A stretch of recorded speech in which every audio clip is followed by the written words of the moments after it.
Pledge of Allegiance. I pledge allegiance to the flag of the United States of America and to the republic for which it stands, one nation, under God, indivisible, with liberty and justice for all. And as usual, I'd ask everyone to mute any electronic devices that might go boom in the night. And we have I believe we have a quorum. Madam Clerk, can you confirm our quorum? I confirm the presence of a quorum. Okay, and we have an agenda that has been circulated, and I'm going to make one change in that agenda. Resolution 2023-21, the very last item under new business, is not necessary because the people who need to take this training, the fiscal officer training, will both be in attendance.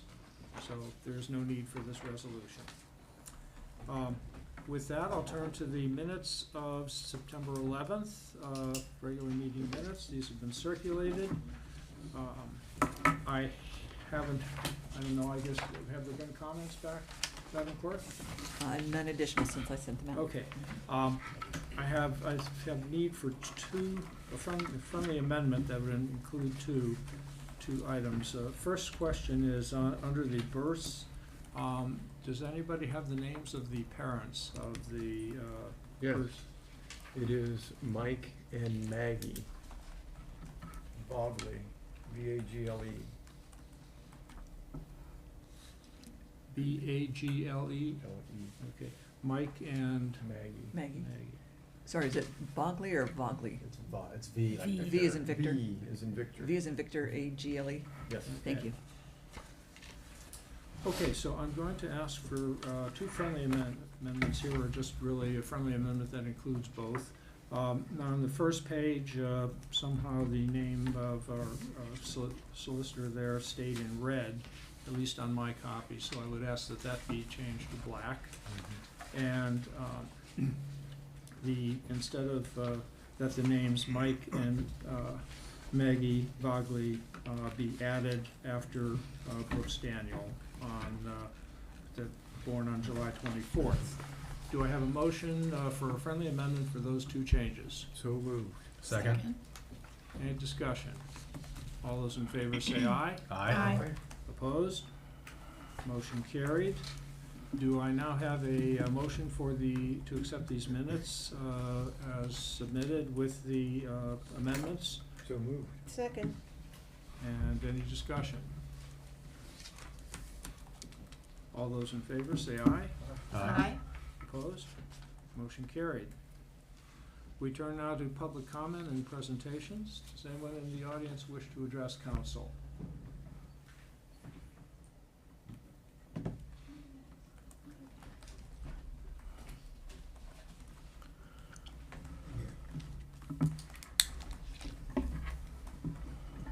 My name is Kevin Parrish, resident at 176 Washington, Glendale here. In August, we were made aware that Kevin Bell, the chief utilities operator for the village of Glendale, reported to David, our village administrator. David stated in September that Kevin gives his reports to him personally. I put in a public records request for the month of June, July, August for those public records reports from the utilities department. Since David didn't feel the need to forward them to the utilities committee, and they were unaware of any thing that they were supposed to know that concerned that. David did give me those reports, and they concerned me. It was a reading for water and a reading for wastewater. Two numbers as a total report for the month of June, July, and August. The June report was given to David on Wednesday, July 19th at 10:45 a.m. The July report was given to David on August the 9th at 7:44 a.m. And the August report was Wednesday, September 6th at 7:55 a.m. What concerned me most was that in doing any report and taking any type of reading, you would log it in as what day this reading was taken and the time. Those were not in these reports. This is a public health service that the utilities present, and it concerned me that as documentation for health and safety department, that these were not included in these reports. So I requested the reports from January to May. The same thing. 2 readings. 1 inconsistency. Water and wastewater, and then we have water and sewer. So now we have 3 departments, I imagine, or 3 entities for these reports. With the infrastructure problems that we have, I find that odd that we don't have consistency in the utilities department, especially when the Ohio EPA has made it mandatory for you guys to put in monthly reports about the CMA. That should be made public so that we can see what progress you guys are making in addressing the problems here. But then again, in my research, that started back in 2005 when it was recommended that the wastewater treatment plant was inadequate to handle the water that we have, and that we needed to make a priority to modify that. We haven't done any of that. The public needs to start asking questions. If you need to have documentation and see documents concerning the CMOM, the application, the progress, you can reach me at 513-498-3210. I have a host of information and PDF files from the Ohio EPA that would enlighten you You have about a minute. to what is going on here. You see, this council is more interested in keeping track of my time than to hear what I'm saying. But I've been coming here for years, told not one lie, because this is a recorded session.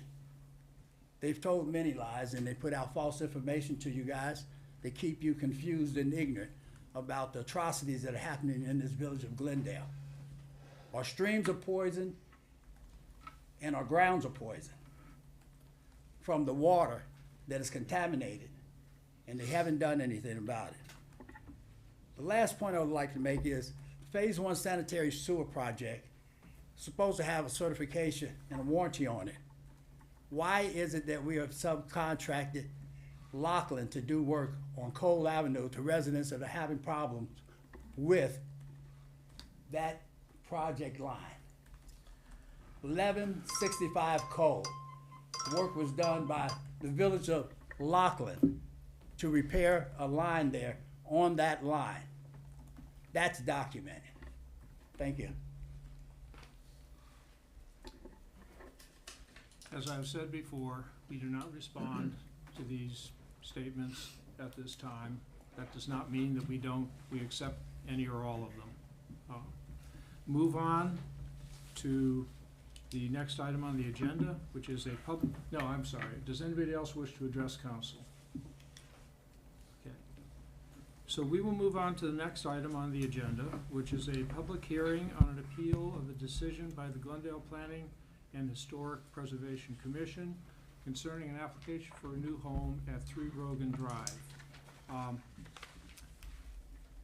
This is something that we don't do often, but this is part of the job of being of council, to consider appeals from actions by the Planning Commission.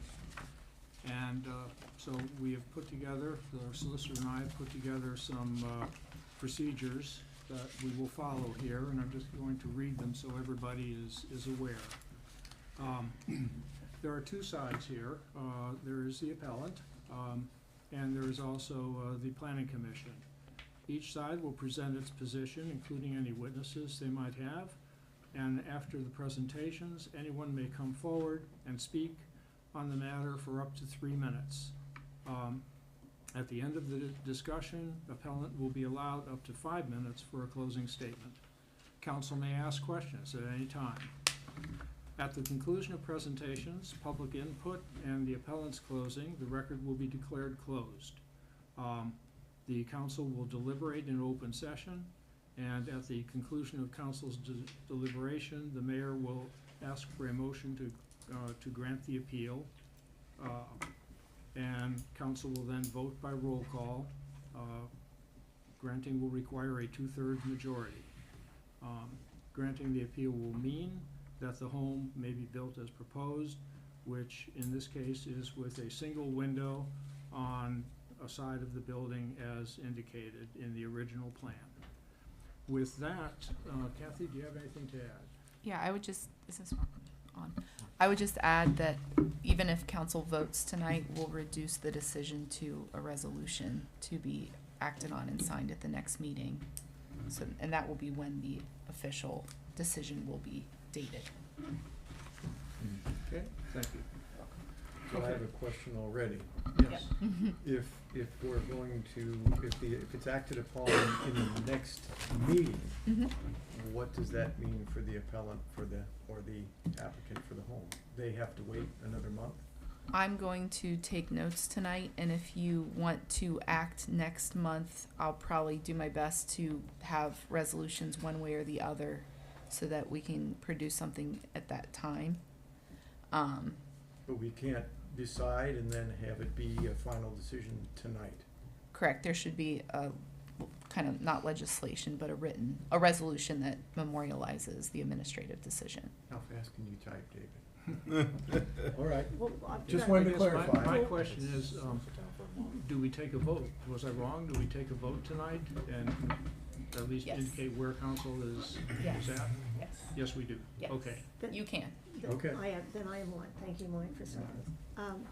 So the decision tonight, does that prohibit the homeowner or the builder from moving forward? Do they have to wait until they get the final? Oh, fine. So a decision tonight could kick this process forward or stop it completely. Correct. They would obviously, I guess you could say, do so at their own risk if there was Yeah. some other appellant or Okay. something like Okay. that, but But they don't have to wait until the resolution. I think if next they month. understand that the approval is going to occur, that's sufficient to get, you could proceed, but you can't.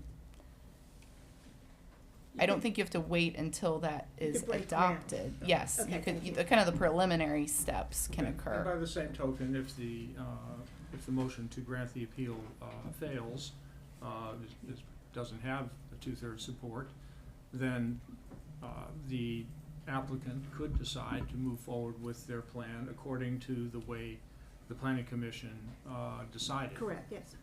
Okay. So I think this will be, I'm expecting it'll be good guidance for an applicant here. And, but I've been surprised at the past, so who knows?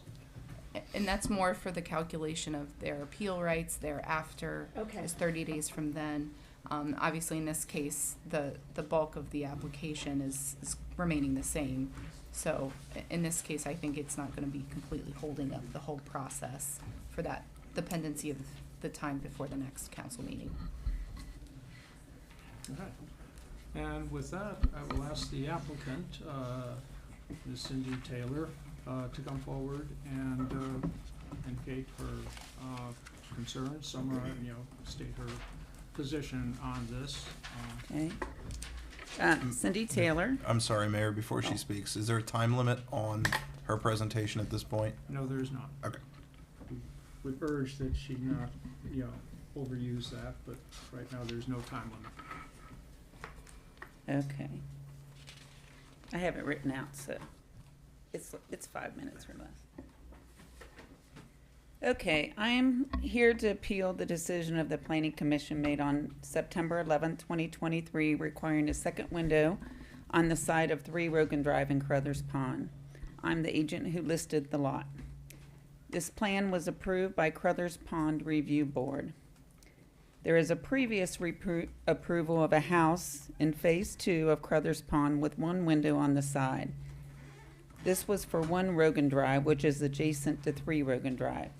As you face the house and the lot, 3 Rogan Drive is to the right of 1 Rogan. There's actually another house just across the street on the other side on Richardson that has one window about this big that's covered by privacy fence. I'd like to cite the minutes from the Planning Commission meeting on November 5th, 2018.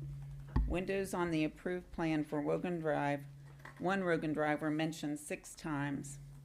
Bess Silverberger asked about the windows as the ARB required a true or simulated divided light on the elevations facing the street, etc. Bob Corris clarified that the simulated divided light windows, etc. Dan Mazum suggested adding an escape window to the basement. Dan Mazum suggested removing the shutters from a double window, etc. Randy Green asked about the windows being vinyl, etc. Bob Corris stated it's difficult to find simulated divided light in vinyl and suggested going to a clad window. Never once was it mentioned that a second window was needed. The 2 most vocal members of Planning Commission voted on 9/11 were Randy Green and Bob Corris. There were 4 members who voted that day. Tom Kerr, Randy Green, and Bob Corris all voted for 2 windows. Leslie Cooper would approve for 1 window. I brought the vote up to friends and in groups, and several people said different committees interpret things differently, and that is probably why 2 windows were required. The problem I have with that is there were 7 people who voted on November 5th, 2018 to pass 1 window on the side of 1 Rogan Drive. Those in attendance at that meeting included Tom Bridenstine, Dan Mazum, Bob Corris, Bess Silverberger, Rachel Smid, and Randy Green. Tom Kerr was absent. The motion for 1 Rogan Drive approval was made by Randy Green and seconded by Bess Silverberger. The motion passed unanimously for 1 window. The motion for the 9/11 approval with 2 windows was made by Bob Corris with Randy Green seconding. No code was cited as the basis of the Planning Commission on September 11th. It was a purely subjective decision. The Planning Commission, including members most insistent on additional windows in this case, has also accepted no additional windows. In fact, for the facing wall of the immediately adjacent wall of the house at 1 Rogan Drive. The houses are very close together, and the side with 1 window would end up being hidden by 1 Rogan Drive. The proposed structure would be in general conformity with the style, quality, and design of the surrounding structures. As was stated previously, the proposed house at 3 Rogan conforms with the immediately adjacent facing wall of the existing house at 1 Rogan, which because of its proximity should be given greater weight in applying the requirement to conform to surrounding structures. New buildings shall have a harmonious architectural style, and a wall very similar to an adjacent house wall is harmonious style. According to the Glendale Historic Preservation Guidelines, there are not rigid rules, but suggestions, and it is applicable to the historic district and landmark structures, not Crothers Pond. Crothers Pond is not located in the historic district. This is the last lot to be built on at Crothers Pond, so why are the rules changed 5 years later? And I do have pictures if anyone wants to see how similar they are. I don't know if David has. Sure. Yeah, pass them around. Turn on the TV. Over there, Becky, to your right. Could I ask a question? Cindy? Yes. One question. Oh, I'm sorry. You said the plans had been approved by the Architectural Review Board. At Crothers Pond. Does the Architectural Review Board speak or report to the HOA Board? Yes, they are the decider for the HOA, for it to be able to be approved to be built there. So did the HOA board approve the plan in addition to the architectural review board? I don't know about that. It was all approved to be built at Crothers Pond. Okay, by the architectural review board? Yes. Okay. And you said, Cindy, I'm sorry, I'm sorry. that the side that would have the one window is sort of obscured, it's fairly close to the next house and Yes. isn't as visible from the road. Correct. Okay. And so there are at least two other houses in Carruthers that have the one window? One next door and one across the street. I want to clarify something for everyone. The side that is being discussed is the right-hand side elevation. So this would face 5 Rogan Drive, not 1 Rogan Drive. Okay, well, it still would be hidden because their proximity are very close to each other. Can In you fact, it scroll would probably down be on hidden this? more. Can you scroll down on this so we can see the other elevations? Hey, Becky, hit the book button in the upper right corner. Oh, I already have it. There it goes. So it's already been revised? So those are the revised plans per planning commission's condition, Ah, to add the window to the right-hand side elevation.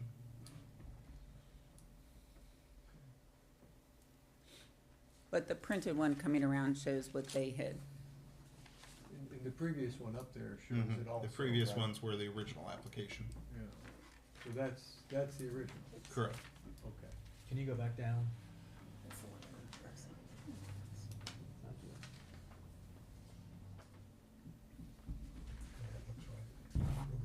Cindy, Yes, is there, what, roughly speaking, how much is the difference in cost to put in the second window? What's the? I don't know. All right. Just wondering. Part of it was having to go back to the review board, get the plans reapproved for the two.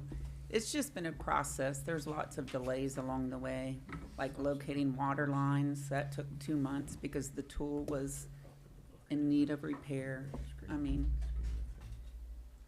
How far apart are the houses, Cindy? You said they're close together. Nice looking Any idea? I didn't measure, but I'd say maybe, what's the setback? It's gonna go right, David, what's the setback there? I don't know the number off the top of my head. I believe it's a 3-foot minimum. I'm gonna pull up the. I'd say maybe 5 feet. yeah, I Okay. heard 5 before. That would be my guess. 10 feet apart? And Cindy, just so I understand, they're desirous of just one window because of privacy, or what's their concern? They didn't tell me their reason. Okay. I'm not even representing the buyer, I'm representing the seller, Okay. as I listed it. They would I just just like noticed that it wasn't consistent with All right. other decisions, and I just felt it was important to bring that to the attention, that consistency is important when you're going in front of a planning commission. I understand that concern for sure. And so the one window was the original design, so, okay. The father, I get it. the father's a builder. Mhm. He builds houses all the time, and that's the plan they came up with. Okay. Cindy, did you say this is the last house? Yes, they've In been, all of Crothers or just for Rogan? all of Crothers. They're waiting to, do the street, because they didn't want to go ahead and, do it without the, they didn't want to repave and then have trucks come. So the vacant lot here in the center of the screen is 3 Rogan Drive. The right-hand elevation, which is the one in question, would face the house to the upper left, which is 5 Rogan Drive. So that right-hand wall would be fairly visible and exposed from the roadway. Well, for the people who live at the next house, maybe, but that's not a road you travel. That's a road you go down to get to the drive to get to the house. On the left. On the right, there's hardly any houses on that. Where the car is more of a driveway for those houses, not necessarily? Correct. Okay. It's a roadway. It's Okay. Rogan Drive. It's But- a private drive. By that same token, But not a one main Rogan Drive would face the other house, Okay. and it would be exposed also by the same amount. Could you zoom back out again, the bigger view?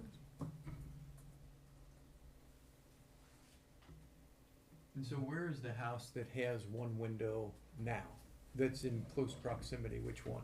South of the lot. Number one. Number one.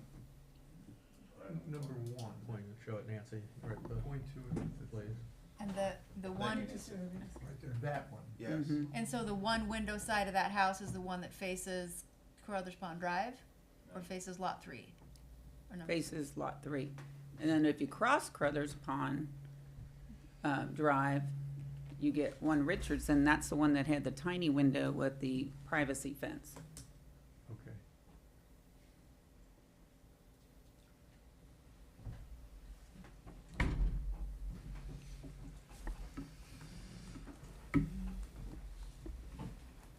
Any more further questions? questions for Ms. Taylor?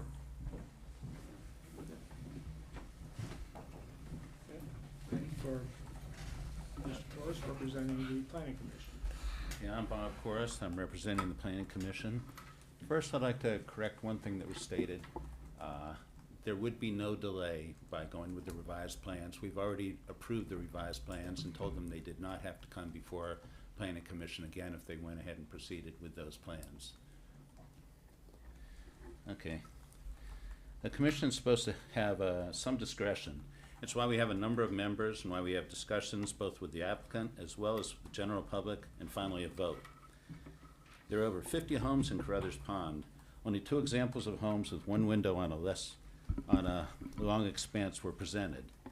One of those 2 has an offset in the wall. Could you put up the one again with the aerial photo? Sure. Stay over Stay there. over There, there. yeah.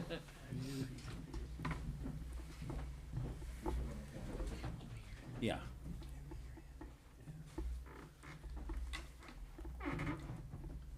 Okay, if you look at that picture, you see how that wall goes and offsets and goes again.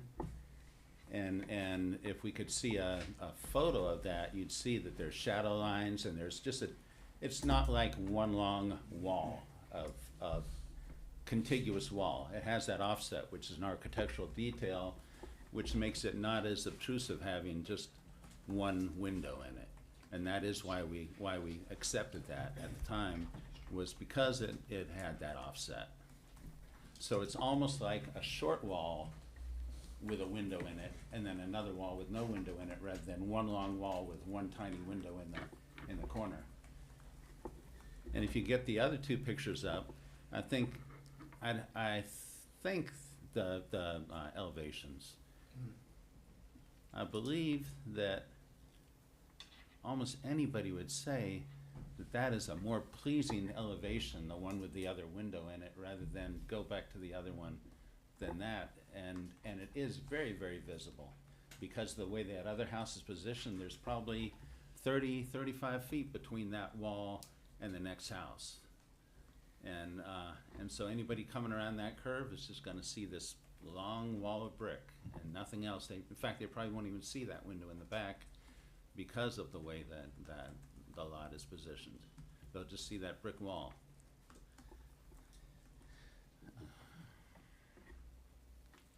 Okay, the other example may have been an oversight, the one on the other side that has the small window and the privacy fence around it.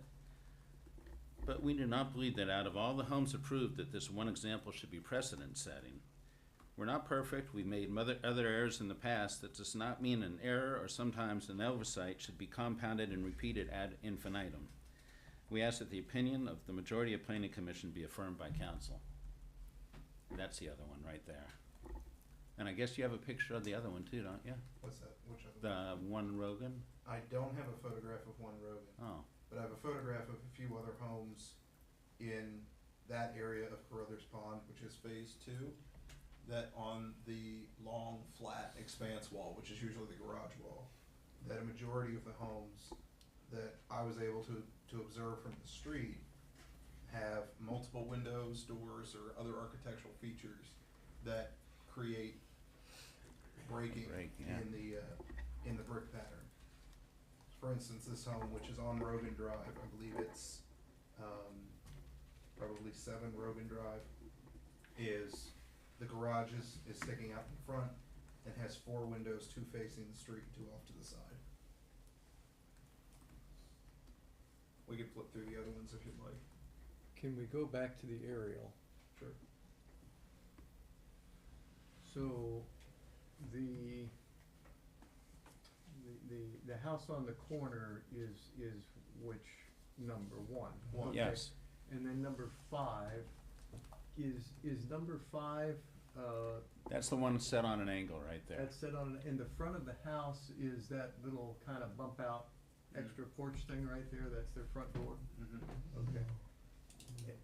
And what is that, there's an apron there, that must be a garage there Yeah. where the number 5 is? So just below that is their front entrance.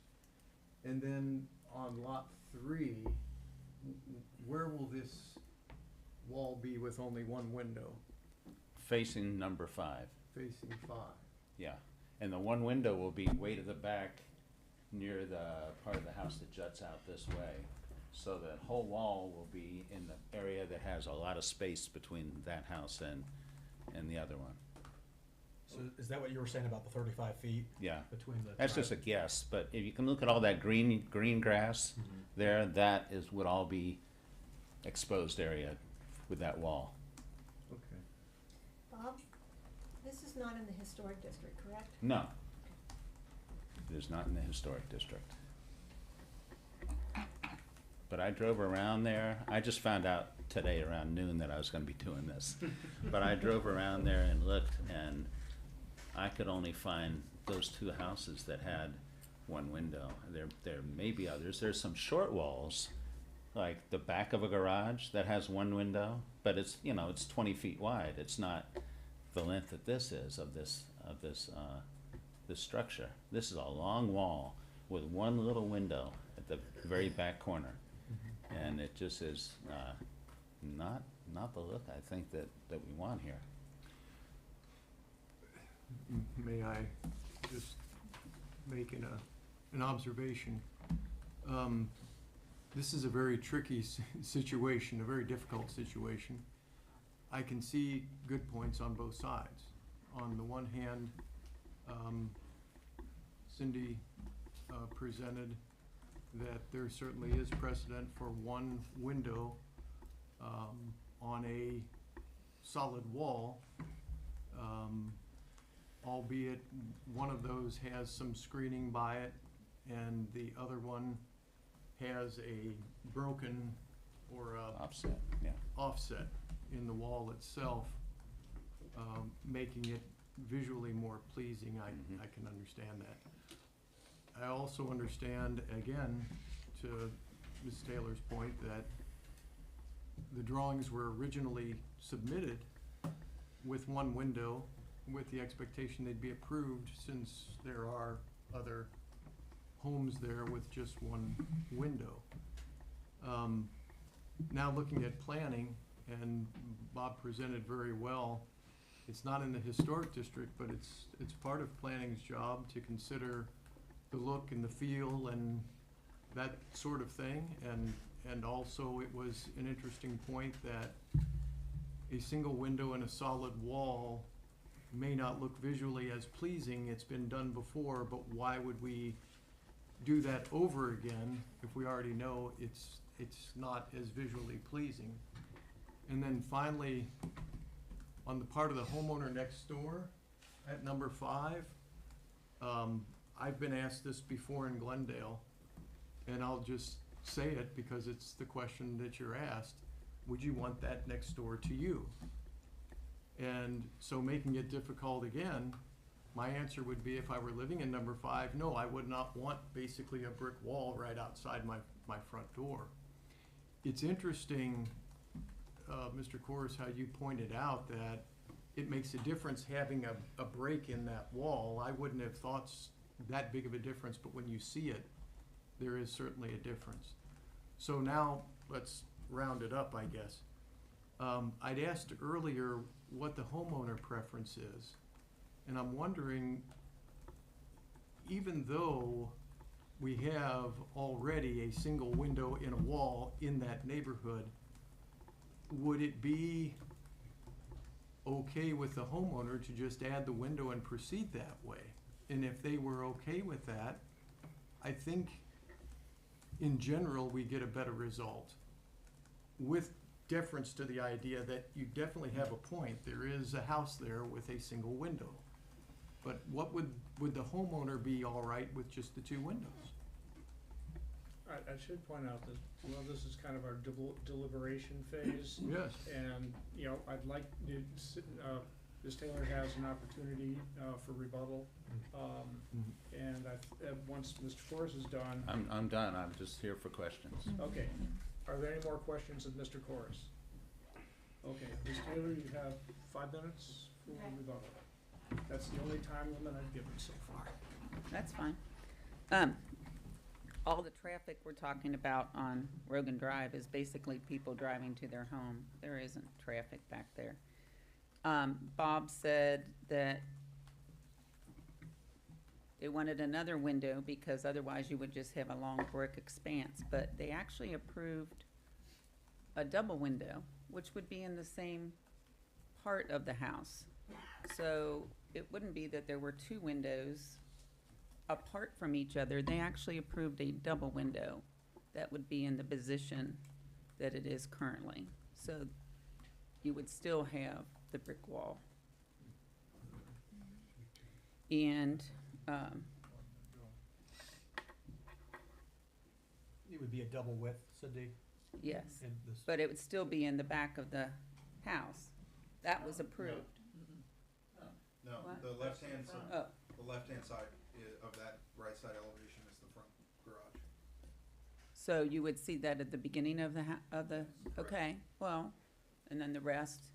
So the part that the neighbor would see would be the window, double window like that, the rest would be correct. correct? The part most visible to the, Is this what was approved, what's shown here? Yes. Yes. Okay, got it. no, but that's 3 windows. Or is that what he submitted? Let's clarify this. It would be, That's what the builder submitted. Okay, but the part I was appealing from the 11th was that they were okaying the double window. They meaning planning or the Planning. architectural review? Planning, well, they had to go back to architectural review, And architectural review has approved this? yeah. Okay. And then, but they went ahead and approved, the planning commission approved the double window as long as he could go get it approved and then, but that shouldn't have anything to do with the appeal, because this was done after the, I'm appealing on the fact that it's inconsistent and the double window would be in the same place. You'd still have the expansive wall visible. Is the owner objecting to the double windows? I mean, you are presenting this appeal, but the owner apparently is, Well, they had to do something once they were told no. but are they unhappy with that, or? I haven't talked to them. I recall the builder saying the reason that they wanted that long wall was for storage in the garage, to be able to use that wall for storage and so forth. Adding the window would take away from Yeah. that and so forth, so. Yeah. That was the one comment that the builder made. Yeah. And that will be a garage, and Yes, I know what that's like to have windows on your garage. It's a big window for a garage. Yeah. And as I said, this was much more than just the window. It was a lot of processes to go through as far as, finding the water and sewer lines. It took 2 months to get the tool back to find the water line, lots of things. And it just seemed a little silly to me when you compare that you can use plastic vinyl shutters on a historic home that, so we appealed the fact that the 2 windows. That's it. Okay. Any further questions of Ms. Taylor? Yes, Cindy, what is the status of this realty transaction? Has there been a closing? We did go ahead and close. What Yes. date did you close? He was not going to close until he felt secure that he was going to get permits if he made the change. And that's why he went ahead and submitted that plan. And it's my understanding then that this design is approved by the homeowner association, by the planning commission. Yes. It's all approved. All right. This design has been submitted to the building inspector for review and permitting. Okay. So it has I'm not just been speaking for lots of people who see inconsistencies, and I think it's important to bring things up when you see that. So I'd like clarification. This design, I'm hearing that it has been submitted, I'm hearing that it has been approved. David, so, you were saying? So this property, for a new single-family home in Carruthers Pond goes through 4 steps of approval. It goes through the homeowners association review board, which the village does not involve itself with. It then goes to my office for zoning review and approval. It received that. Then it goes to planning commission for large-scale development compatibility approval, which is where the condition of adding a window was added. The 4th is then when it's forwarded to the building inspector for conformance with the residential code of Ohio. So it has not been yet approved by the building inspector, is that what you? I don't know the status right now of its approval, but it's been submitted. I don't know, I'm not a technical knowledge as far as building codes are concerned, so I can't speak to its approval as far as. No, I was just wondering, has it been approved or has it not been It approved has not, by the building? the building permit inspector? has not yet been So issued. the permit has not issued, thank you. David, when you said step 1 was the Carruthers Pond HOA, Yes. that is separate from the Carruthers Pond? I say architectural- HOA, it's the architecture review board. I'm not familiar with its structure, so if it's the architecture review board. Could be the same body? Yeah, I'm addressing it as if it's the same body. Okay, My understanding is it's within the HOA. Yeah, okay, it's a piece of the HOA. thanks. Okay. Any further questions? Well, I agree that it's, there's truth in both sides or wisdom in both sides. I really appreciate that we have an architectural review board keeping things looking historic and beautiful, and I appreciate that we pay attention to these things. I also appreciate the desire of the homeowner to move ahead. I know that even if there's only 1 or 2 of these in Carruthers Pond, there are more than that in the village that are newer homes that have only 1 window on the side of their home, one of the sides. I live in one of them. It's a large brick wall with 1 little window. It would be more beautiful if there were more, but it was built, it was approved, and I can think of several of my neighbors that have the same type of situation. Again, newer homes built in the last 30 years or so. I would like to make one step here, and that is, if there are no further questions, then I'd like to have the record, I'd like to have a motion to close the record, so that the council then can begin its deliberations. So moved. Second. All those in favor say aye. Aye. Opposed? Okay, so the record is now closed, and council, you've started your deliberations already, but feel free to chime in. Sorry, I jumped the gun on that, so that was my Well, discussion point. Oh, hey, he was I didn't much know if I would worse. lose my chance. If I may, if 2 windows have been approved by the HOA, 2 windows have been approved by the planning commission, and the owner approves 2 windows, I don't understand why there's a question, what the issue is. Nancy, let me interrupt, I think it's 1 window with a double width. So it just would be that, so it's not really 2 windows. Well, it's, okay, but it meets the requirement of the commission, correct? Okay. Yes. And the owner is okay with it, with that. obviously, with the new design, with the new plans. He had to submit. So, okay, I have another question. So those windows are gonna be looking into this individual's garage? Yes. That's another thing to consider. If you're the neighbor, would you rather look at a brick wall or look into somebody's garage storage space? I think that's another neighborly concern. The owner will put curtains in, something to conceal the inside anyway, so. Which is Not what I had to do necessarily. with my garage. I put curtains in the windows, but Not necessarily. I mean, Many people, likely, yeah. you know, you may or may not put curtains in or blinds in a garage. But that's not for, I don't think that's for us to consider, at least that's not what we to consider. As pointed Any out, it other- does sacrifice some of the storage space and uses the wall of the interior. And I'm gonna assume that the outside will have some landscaping to break up the continuity of the brick wall. Yeah.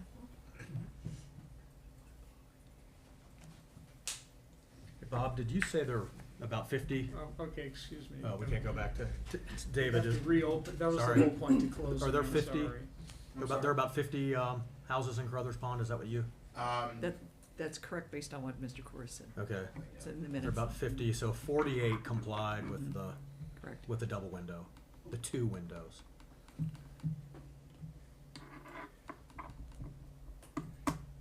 I guess. How Are many we ready? windows are there?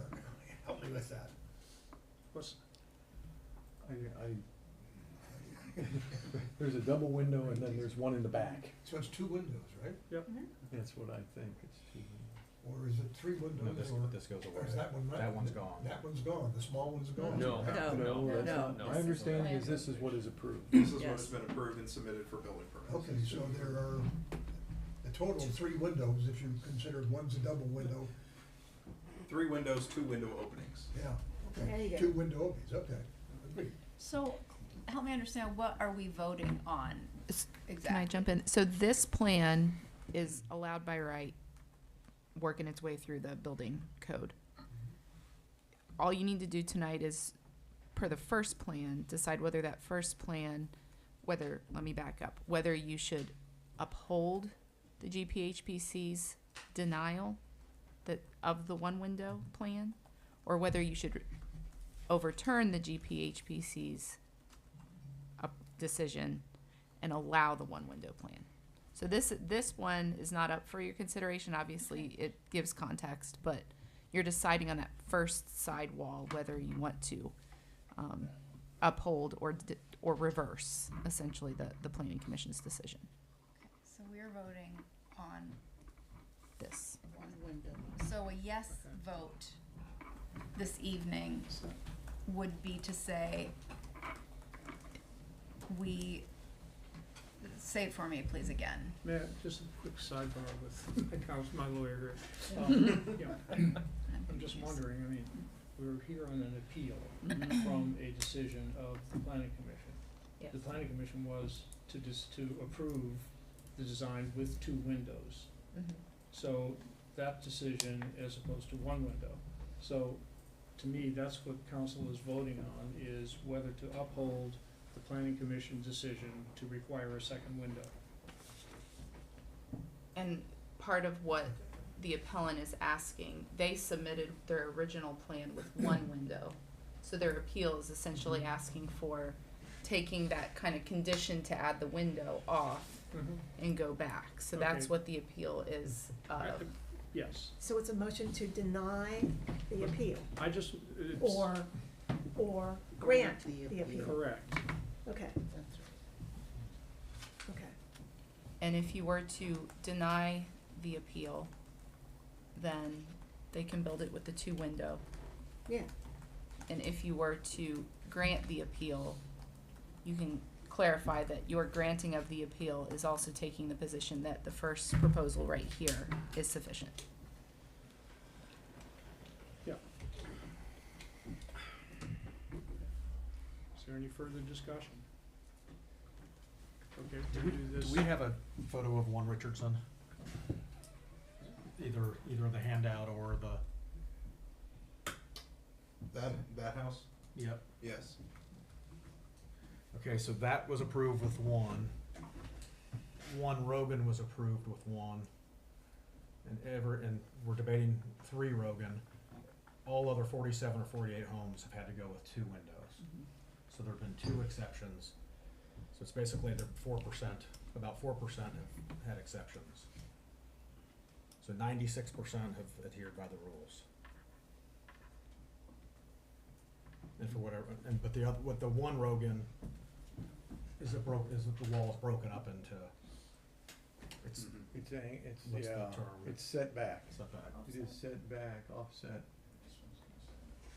How, can I even ask how this was approved? Yeah. I mean, that's one window.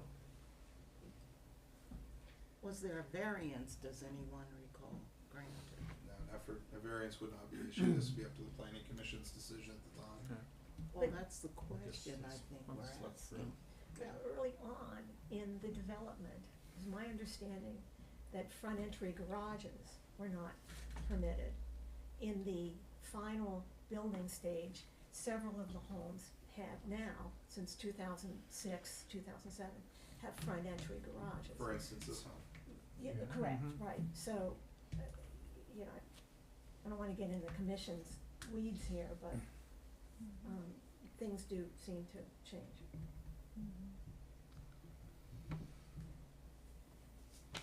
Further comments? Are we ready to vote?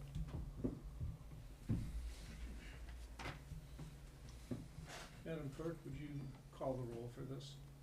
Do we have a motion? Oh, That's yeah, right. yeah. What is the I guess I have thought a- we we did. have a motion, but- So one of us decides to make a motion to uphold or deny? That's the way First. I would see it. Yeah. Okay. Is there, just one more time, has there been any input from the homeowner as to what direction they wanna go with this? Apparently, they've submitted drawings with 2 windows. Do we know where the homeowner is at this point? They prefer one window. They did the 2 windows because that was what they were told they had to do. Prefer one. To enable the construction to proceed, so. And the close. Okay, I make a motion to deny the appeal. Is there a second?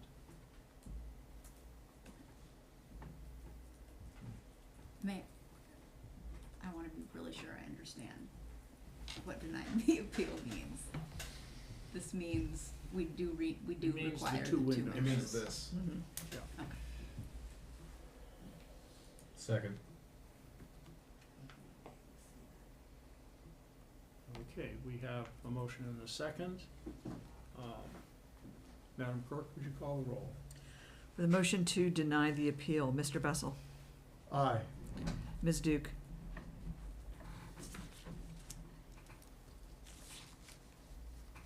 Move to deny the appeal. No. Ms. Masenko, Wait, now I've lost track. Aye, yes, aye. Mr. Basemith,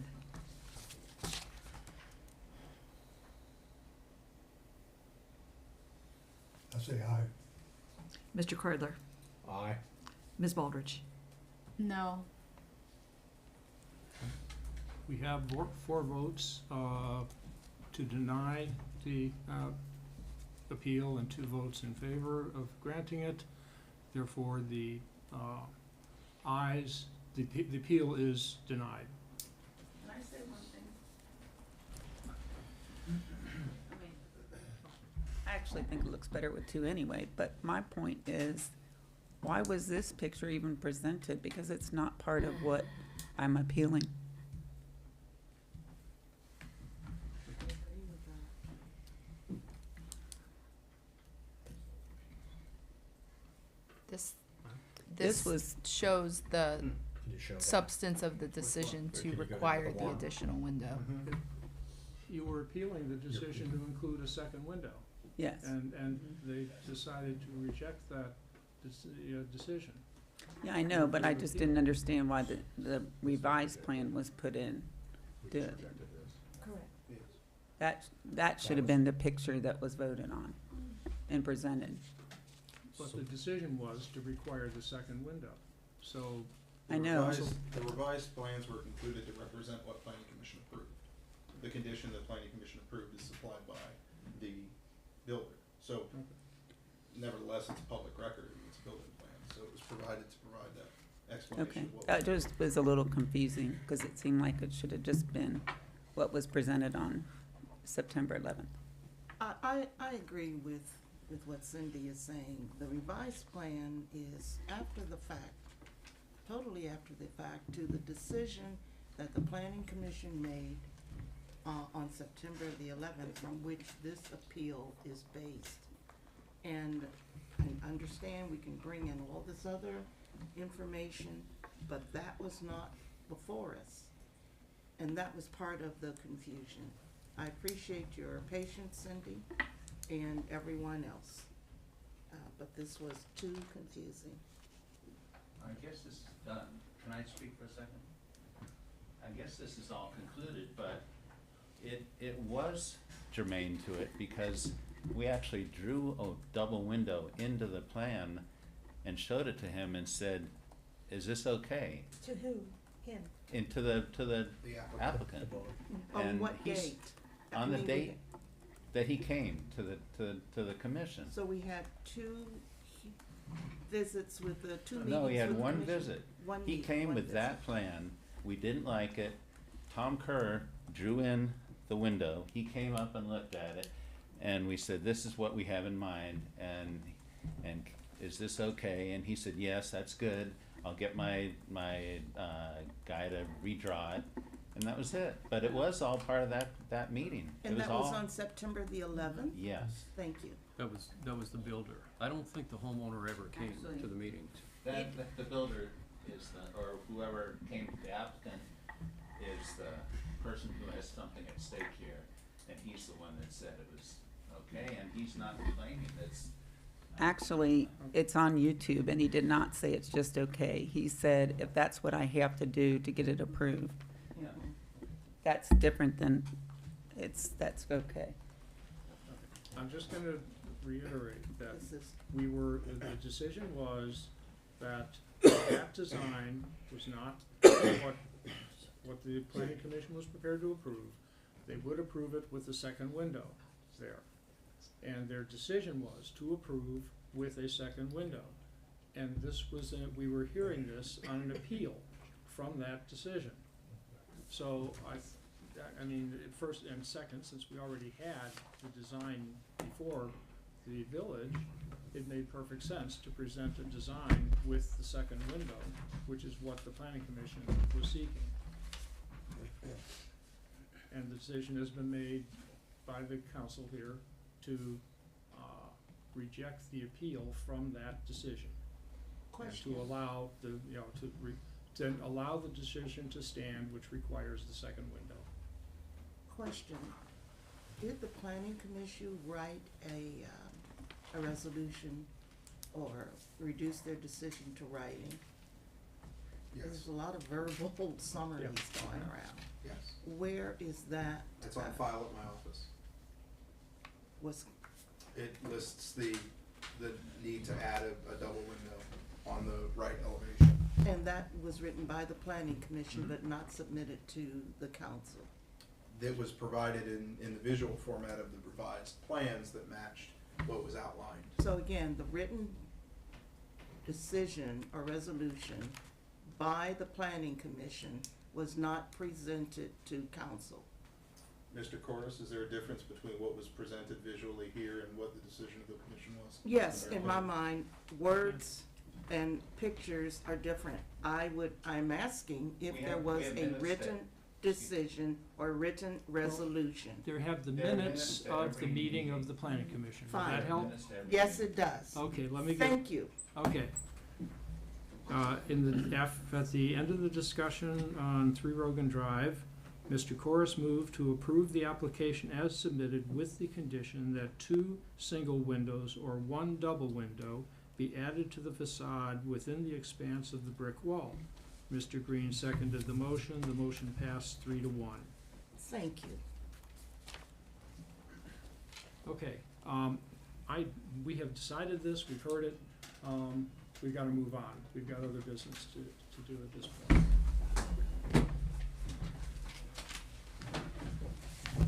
We are turning now to old business, Becky? which is ordinance 2023-48.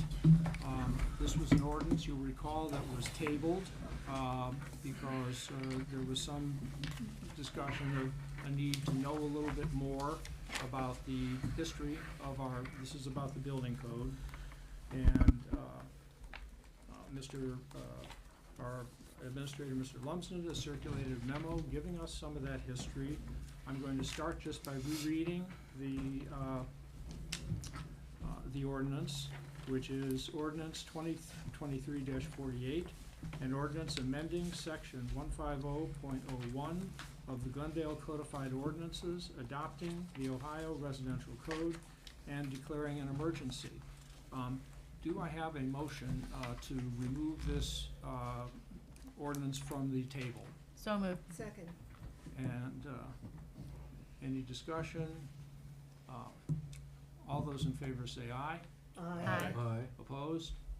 Motion carried. So the motion is back on the table now, and you've had a chance to read Mr. Lumsden's summary of the history of this matter.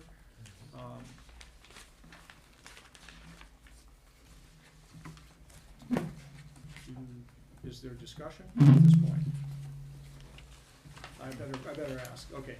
Do I have a motion for this ordinance? So move. Second. I know it's back on the table, but it was confusing to me, so. And then, do I have a motion to dispense with 3 reads? So move. Second. Okay. All right, now, discussion. So it's my understanding from reading this that we did in fact pass an ordinance very similar to this in 2018. Mm-hmm. We are now passing an ordinance adopting the Ohio Building Code again. The key differences in this are that it does not say current code. No, I don't have it in front of me. Would you like me to? Yes, point out the current part. Sure. So the existing language that was passed in Ordinance 2018-04 reads that the current version of the Residential Code of Ohio is the building code for the Village of Glendale. The issue with this language, as explained by the solicitor, and I also agree, is that it's ambiguous in that the word current may apply to 2018 when the ordinance itself was passed. The revised language in the 2023-48 ordinance reads most current, so that would enable automatic updating of the Residential Code of Ohio as it's updated by the State Board of Building Standards. Okay, so most current. Is that the only change? Is that the only difference? No, there are 2 other differences here. The second is that the new language in 2023-48 lists the specific project types to which the RCO applies, and that is listed as single family. I'm not going to read everything, but it's listed in section 2 of the ordinance here. Fabrication, erection, construction, enlargement, etc. of structures. This language is not mentioned in 2018-04. Additionally, the language in 2018-04 cites specific code citations in the Ohio Revised Code, which is not recommended, as those may change over time and are being codified in our ordinances and not changed may mean that if there are changes at the state level, that the village may find itself in an unfortunate situation. The final is that the language in 2023-48 unilaterally repeals all potential conflicting language between the RCO and any other village ordinances or codes. That is not present in 2018, in the 2018 ordinance. And I don't believe that any of that language exists, but in the off chance that it does, the language in 2023-48 catches and removes that by reference. So the sections called out in the 18 ordinance Mhm. are fees, appeal process. Correct. Is that correct? Yeah, so that language is largely redundant because fees are described in the next chapter, 151. The appeal process language is, in my opinion, is unnecessary, but it's not harmful. Because then I do not see an opportunity for the village to establish its own Board of Building Appeals. I doubt very highly that the state would prefer that. They prefer those go through Columbus. Okay. And to be clear, those apply to appeals to the specific technical language of the building code. Those don't apply to zoning or like the planning commission appeal this evening. That applies specifically to the technical language of the building code. Okay. I noticed in the previous one, there was reference to occupancy, and it was within the context of a certificate of occupancy, not necessarily occupancy as it relates to use or changing use. Would that be controlled by the Ohio Revised Code? So the Or would that be controlled by our planning commission? occupancy and use is controlled by our zoning code, Zoning code. which goes through planning and then village council. Okay. So it would just be dealing with a certificate of occupancy upon completion of construction. Correct, confirming Or compliance with the COD. code. Mhm. With the building code.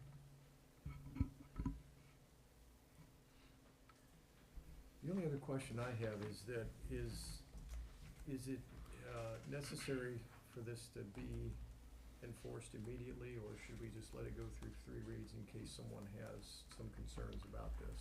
There's been none expressed so far. No, there's really, I mean, there's truly no functional reason, in my opinion, that it be enforced immediately. We are operating under the RCO All right now, which We is are, right now. correct, because of the language in 2018-04. That being said, though, I would see it not going much further than that, simply because as the RCO is updated in 2024, there might be some confusion as to which version of the RCO we're using at that point next year, because of the language between current and most current. But if we allowed 3 reads, we would Mhm. likely pass in November. Well, I mean, I think this is dealing with building code, and maybe it's better in case anyone has concerns about it. I would reiterate, any changes that would be desired by any party relative to this code would be best served through our zoning code amendment process, because any changes to the RCO would require review and approval by the Board of Building Standards in Columbus. So that would be a lengthy and pretty investigative process to put Keep forward in any mind changes. that this ordinance was, of course, published prior to the September 11th meeting. So folks have had at least 3 weeks plus change to consider whether they have any concerns about it. And And I guess potential ambiguity from the 2018, we might want to eliminate that as quickly as possible. correct. Okay. I recall the discussion around this particular ordinance in 2018 because it was very technical with a lot of terms describing construction requirements. And I was impressed with our solicitor at that time, who put it forth in the language that council could adopt. And it would be a living document. Therefore, if there were changes to the code in Columbus, it would automatically impact what we were doing. We would not have to go back and change every time Columbus changed it. Correct. And so now we are changing this again, and I'm not comfortable because it does still require and involve a lot of building and construction terms and But things. I'm confused now, Yeah. because, under the current situation, we must accept, or our ordinance technically says, we accept the current version of the Ohio Revised, That is- of the Ohio Building Code as it existed in 2018. Well, That is because that's literally, if you interpret it literally, that's where we're at now. We're trying to get out of that by putting the word most current in there and making clear that we are talking now as, whenever the code is revised, it will then, we automatically accept those changes. Mhm. and this was the same language that we had discussed in 2018. I'm not holding this up. I'm simply saying that we've been around this barn before with this particular ordinance. And here we are in 2023, looking at it again. 4 years from now, council may very well be doing the same thing. So I, for one, am uncomfortable voting to approve this. It's been in place for 4 years, it's been operating, and there's been no problems. If it ain't broke, don't fix it. I'd like to add that, as I repeat myself, that the RCO is being updated in 2024 by the state of Ohio. And with the current language in 2018, the literal definition and understanding of this reads that would not become the building code for the village of Glendale. And that's what concerns me, because if we were, do we have that opinion, Kathy? Have you looked at this, please, as the solicitor? Because the solicitor looked at the language in 2018, and as I recall, advised us that it would be a living document, and as those changes were made, or revisions were made, ours would automatically be revised. So if we say the language of the current. the current code versus the most current code Right. gave me pause, and so I kind of looked around on the internet at different villages throughout Ohio and found that the overwhelming majority of the legislation reads the most current of that promulgated by the board in Ohio. So that ambiguity is certainly there. And to add most current, which is clearer, gives us less uncertainty, and also is consistent with, I think, what a lot of villages have done in their drafting throughout Ohio for this, is the best way to go for that. If it's current, it's current. More or most, it's still current.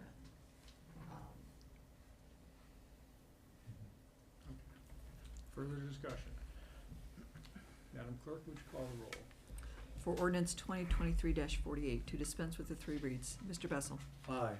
Ms. Duke, Aye. Ms. Masenko, Aye. Mr. Baseman, Aye. Mr. Kreidler, Aye. Ms. Baldridge. Aye. For ordinance 2023-48, Mr. Bessel, Aye. Ms. Duke, No. Ms. Masenko, Aye. Mr. Baseman, Aye. Mr. Kreidler, Aye. Ms. Baldridge. Aye. Thank you. Motion carried. We turn now to new business, ordinance 2023-52, an ordinance authorizing the increase of the 2023 estimated revenues and appropriations of the general fund and declaring an emergency. And I got that out of order in my pile, so I've got it now. It is. David, could you give us an explanation here? I will punt to Assistant Chief Lehrman to discuss the grants that the fire department has secured, and this ordinance simply adjusts our budget in order to take advantage of those. Thank you, David. So the fire department applied for a fire safety grant through Firehouse Subs, and we are awarded just over $23,000 for 3 thermal imaging cameras. And what those cameras are, or for the firefighters, when they're in a smoke-filled environment, they can use these heat cameras to see if there's any victims that are down, or potentially firefighters. They can find the fire more easily. And again, these cameras are about $7,600 a piece. We were able to get 3 through this grant that they paid for. And we received those middle of the month last month.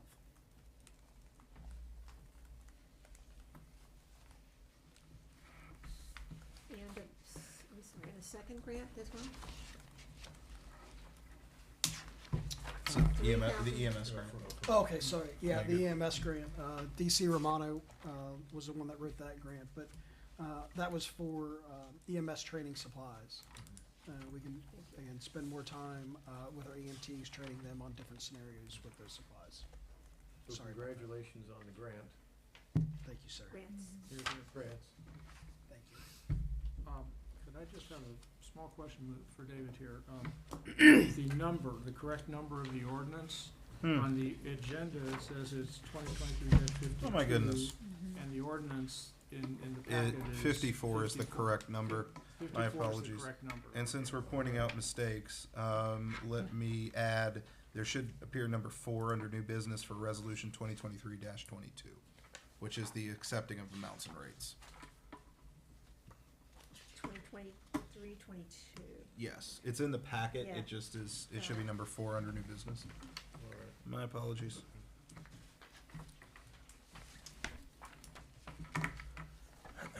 So, do I have a motion for, ordinance 2023-54? So moved. Second. And a motion to dispense with 3 reads? So moved. Second? Okay, any further discussion? Madam Clerk?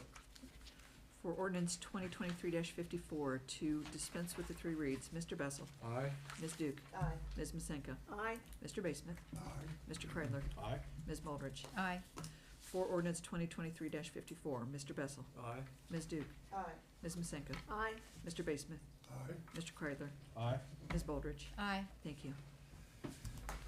Okay, we turn to resolution 2023-20, a resolution designating David Lumsden, village administrator, to attend public records training on behalf of the village council members, including the clerk and treasurer, and I trust the mayor, Yes. and appointing the I copied village an old one. administrator as the records custodian for the village of Glendale. David, do you need a friendly amendment to add mayor here? We certainly can. I copied an old version of this resolution that didn't include your title, so my apologies. Okay, well, I guess this isn't, I'm in the mood to nitpick today, I suppose. But, I'm thinking not only of myself, but whoever may follow me in this chair. So, do I have a motion to add the mayor to the list of people who are designating Mr. Lumsden to get this training on their behalf? So moved. Second. All those in favor say aye. Aye. Opposed? Motion carried. Any discussion? Okay, Have fun. let's see. Madam Clerk, would you call the roll? This is a resolution. We don't have a motion on the resolution yet. Need a motion. We just have Oh, a I'm friendly s- amendment. Okay, I will move for the resolution and thank you, David. okay. You can Second? still go. Do we have a second here? Second. Okay. For resolution 2023-20, Mr. Bessel, Aye. Ms. Duke, Aye. Ms. Masenko, Aye. Mr. Basemuth, Aye.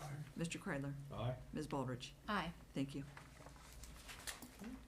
We turn, okay, now resolution 2021 has been stricken from the agenda because it is not necessary, because those who need the training will be doing it in person.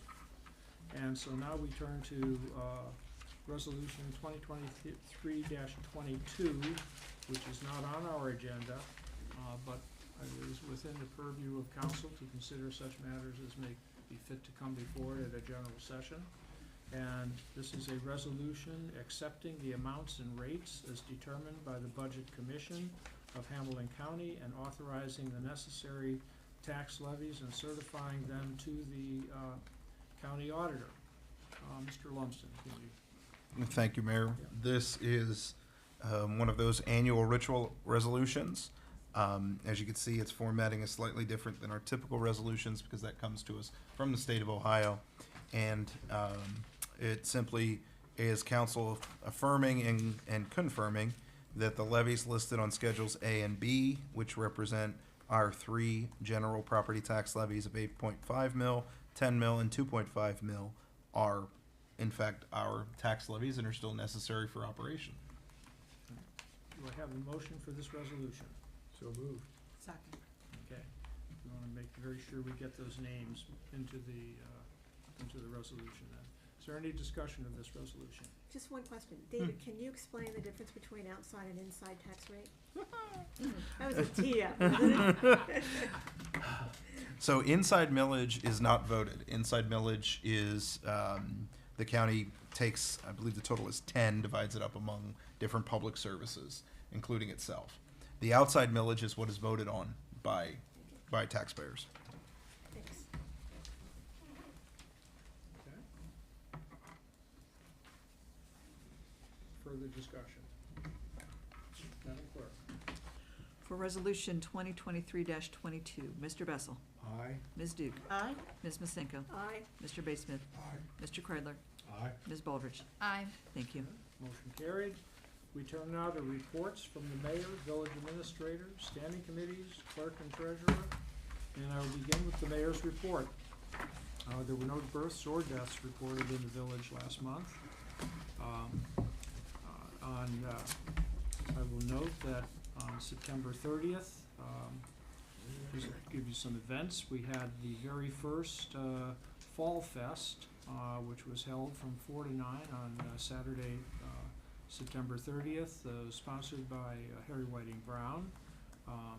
And interestingly, it was supported by partially financially by a mini grant from Hamilton County.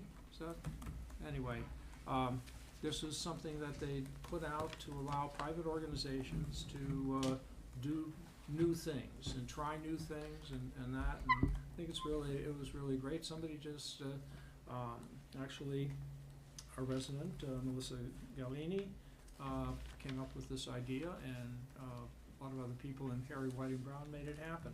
So it's very, I was there, and it was a very, very nice evening, good band, lots of stuff. October 7th, we are having Barktoberfest, which for those of you who remember it fondly used to be called Spooky Pooch, I think, which basically just a chance for the dogs of the neighborhood to show off and have the owners show them off.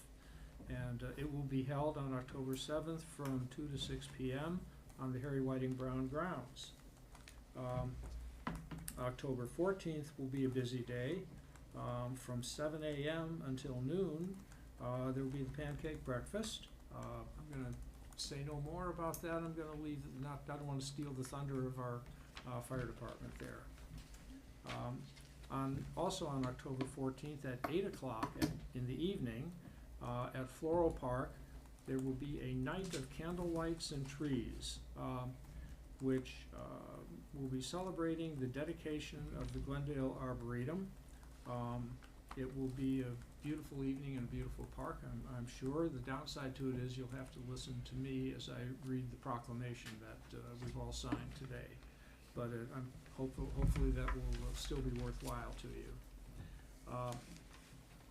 And then on October 23rd at 7 o'clock, we're having a candidates forum in Town Hall for those candidates who are running for office in the village of Glendale. As usual, it will be moderated by a representative of the League of Women Voters. And then, of course, I'm just going to keep saying this for as often as I can. The election is November 6th. I trust everybody is going to go out there and vote one way or another. Early voting will begin on November 7th? What did I say, November 7th? You said November 6th. Oh, I'm sorry. We don't want people going out. Thank you, thank you, okay. Early voting will begin on Wednesday, October 11th, and will run through Sunday, November 5th. Election day is November 7th. I was thinking of the council meeting, that was my problem. And the polls will be open from 6:30 a.m. to 7:30 p.m. You can get more information, and I urge that anyone interested do so from the Hamilton County Board of Elections website. With that, I'm going to turn over to our village administrator. Thank you, Mayor. Very quickly on that, while we're talking about elections, just a quick reminder to all residents about our sign code and what that means for political signage. Our code is content neutral, be very clear on that, but it does have some restrictions, especially when it pertains to the amount of signage that can be placed in a yard and where it can be placed. And more details on that will be included in the Friday newsletter to help folks understand, but most importantly is that placement of signage within the right-of-way, which is the area between the sidewalk and the street, is not permitted. So if there are signs that are in the right-of-way, they need to be relocated back to private property. Additionally, one more event this week is the strategic plan public meeting. That's Thursday evening, beginning at 7 p.m. upstairs. Emil and Tom Moeller from Envision will lead that meeting to inform the public on the process for the strategic plan, where we are, where we're going. We encourage pretty much everybody who can attend, participate in that process. That informs us in the years to come as far as what projects are valuable to the village. And then finally, with the new water meter replacements, we have over 90% of those have been completed. Getting in touch with residents who have the last few that need them replaced, but for a majority of residents, the online data tracking tool Ion Water is now available. A link is on the front page of our website. All you need is your account number and email address. So account number from your utility bill and your email address to sign up. Note that for the user side, that data will not be available for the date prior to when you sign up. It's a privacy feature to keep previous owners or occupants from seeing other usages. The village does have access to that data and is happy to provide it. So if anyone has any specific questions about that prior to when they sign up, please come in, see Spencer, and he can get you set up. Unless there are any other questions, that concludes my report. David, there's a website and an app, right? Correct. There is an app and there is also web-based. Yep. So Android and Apple. Okay. Madam Clerk, would you call for the committee reports? Certainly. Finance Committee, please. The Finance Committee did not meet. I would like to meet either October, November, when we have 3 quarters under our belt, David.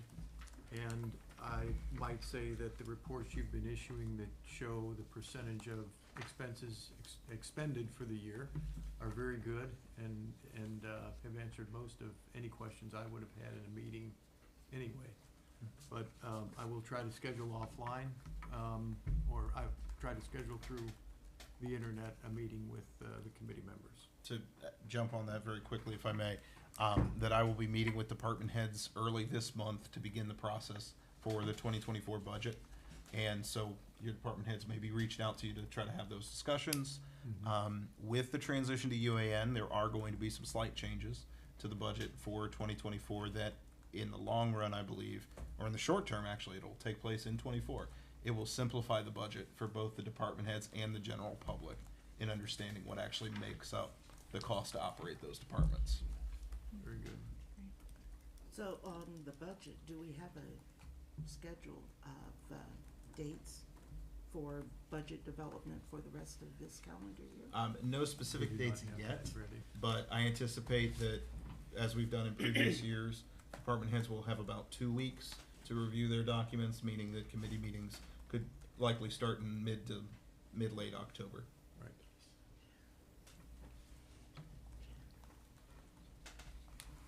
Thanks for letting me hijack. That's fine. Thank you. Fire Committee, please. Fire Committee did not meet for the month, but I suspect that we'll get together before the end of October, if no other reason than to discuss the budget. Other than that, I turn it over to Assistant Chief Norman. Thank you, Nancy. Our fire report will be sent out to all of you here in the next few days. We're just finalizing some last-minute runs that came in late in the month. So once we have that data, we'll put that in report and email it out to all of you.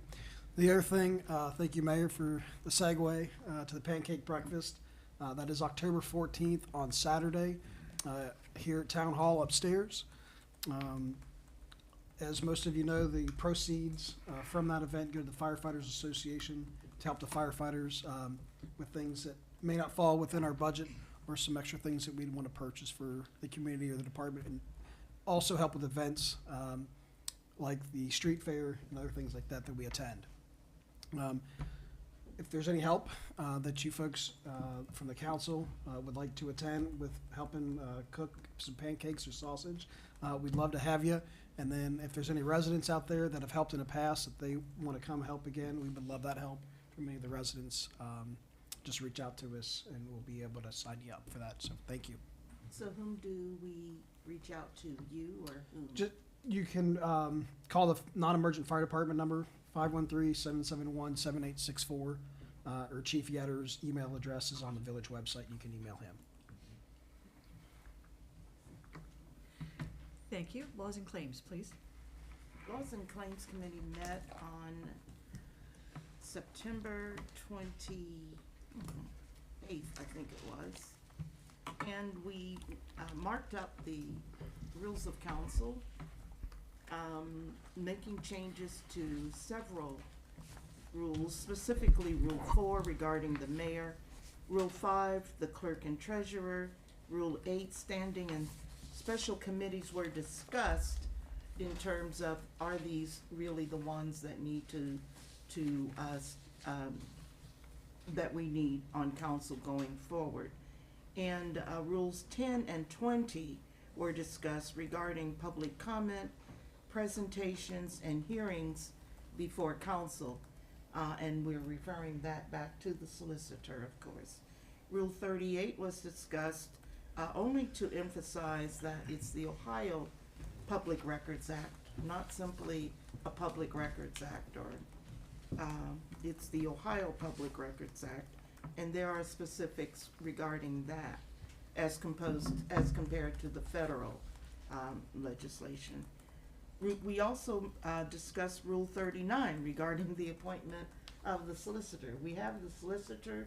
The rule speaks about the solicitor retiring, but does not speak about engaging the solicitor. So we wanted to strengthen Rule 39. And lastly, we talked and discussed Rule 41 and its enforcement regarding personal advocacy of issues and use of village elected title. It is a markup of the current rules. The document goes to the solicitor for further input and markup, and then comes back to either the Laws Committee or Council, whichever is expedient. There were other minor grammatical changes made. I won't spend the time to go through that. For the readers and the public, the general public, I think the simplest change was the best change. And that was to explain right up front in the document what the underlined sentences refer to, the significance of them, and also to put a legend up front and explain the abbreviations in the parliamentary terms. That simple change was probably the best thing that came out of months of work. The rest of it is drudgery, I'll say. That concludes the Laws Committee report. Thank you. Thank you. Police Committee, please. The Police Committee did not meet in September, and the chief is here to carry on. Thank you, sir. Everybody should have received a copy of the police report and mayor's court report. The only other thing I have is right now we are seeing a major increase of car break-ins and car thefts in the village and in the surrounding community. Springdale's being hit hard, Sharonville's being hit, we're being hit. Last week we had a car stolen from Brandywine. It was recovered a couple days after. The last 2 weekends, several churches around the area have started being hit.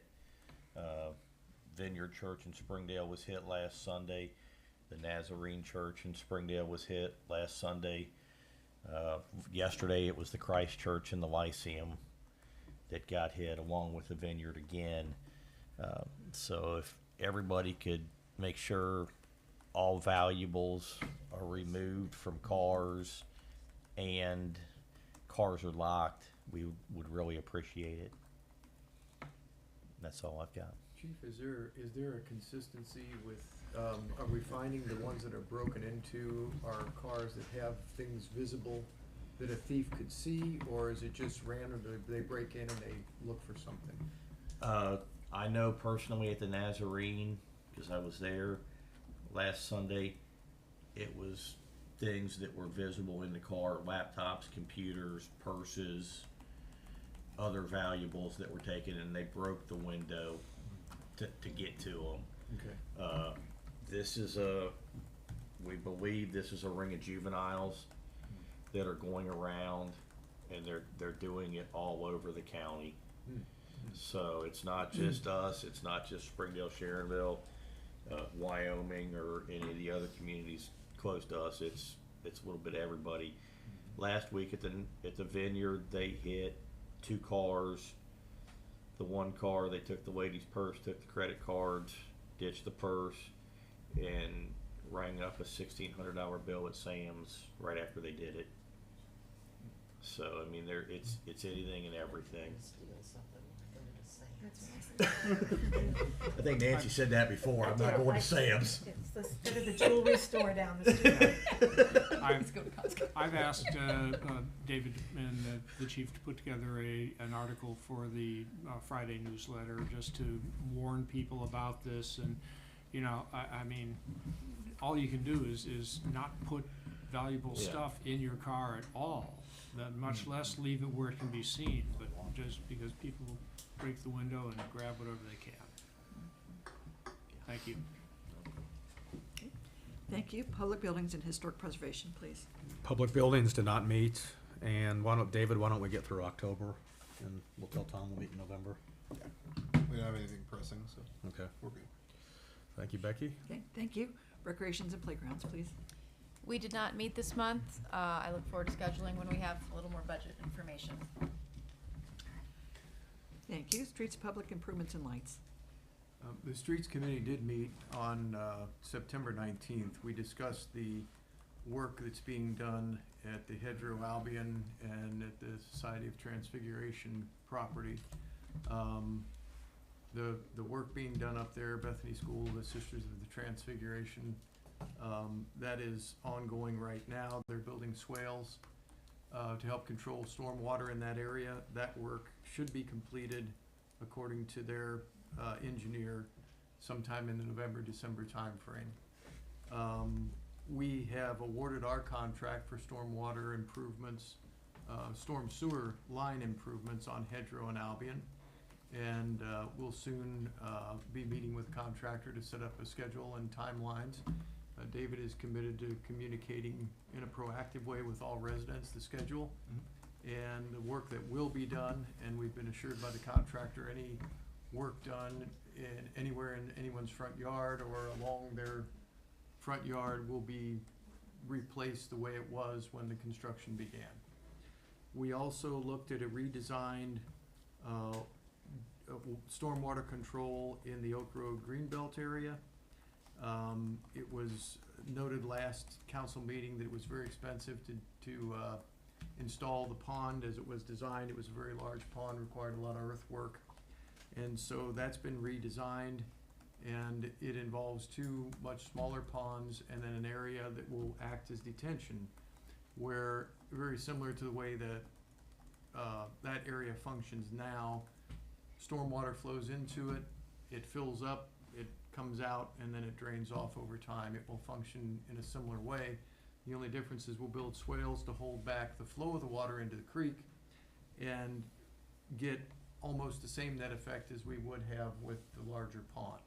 It will enhance or improve the stormwater flow all the way towards down the creek towards Sharon Road and beyond that as it goes to the Mill Creek.